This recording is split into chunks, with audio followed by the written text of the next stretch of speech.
Okay, last one, alhamdulillah. How can I get my wife to take hijab serious? It's been a few years now and she still won't put it on. She thinks it's no big deal. Don't tell her about hijab. Stop talking to her about hijab altogether. What you do is you talk to her, or actually you don't talk to her, because what happens oftentimes is the people least effective with da'wah are members of the family. Like they would much rather listen to a stranger and actually take their advice than listen to someone in their family. It's much harder for me to give da'wah to my own cousins, because it's just Nouman again, he's talking, it's something on YouTube or something, right? Because I'm just a guy from home, no big deal, right? So this is actually a problem for speakers too. They can give da'wah to the world, but guess what? They got to get somebody else's tape and somebody else's CD to put in the car when they're driving. I want to hear you, I hear you enough. Right? This happens. This even happened to Abu Hanifa rahimahullah. The whole city of Baghdad is coming to him to ask questions. His mother says, you don't know anything. I'm going somewhere else to find out what the answer is.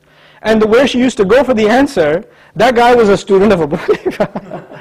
So he would know the answer. He'd say, I'll do my research and get back to you. He'd come to Abu Hanifa, rahimahullah. He would say, tell her this is the answer, but don't tell her it was from me. And he'll go back, right? So the first thing is acknowledge that a lot of times religion, when you try to give it to your family, you have to be a little tactful. You have to be a little, have more strategy, basically. Find a really good speaker about the hereafter, the day of judgment. The biggest problem for your wife, first of all, is not hijab. Hijab is a symptom, not the disease. The disease is a weakness of iman.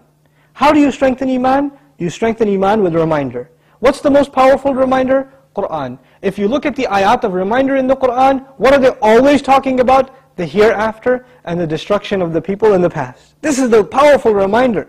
People that didn't listen, look at what happened to them, look at what's going to happen to them, right?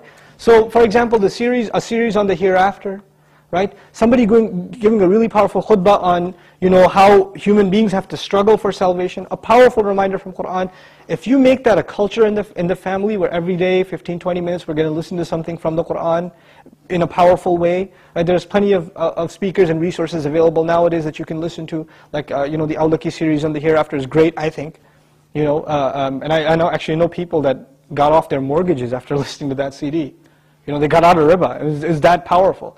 So, take advantage of those kinds of resources and understand that you are not always the best means of da'wah to certain people. Certain people need to hear it from somewhere else. And, we can't make da'wah to everyone. There are some people we have an effect with, some people we're completely useless with.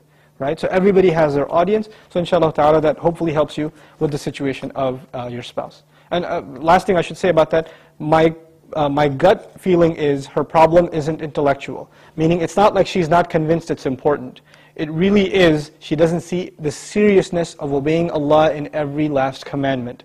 That's the real issue. Once that's resolved, hijab is going to come anyway. And among other things, inshallah ta'ala. All done?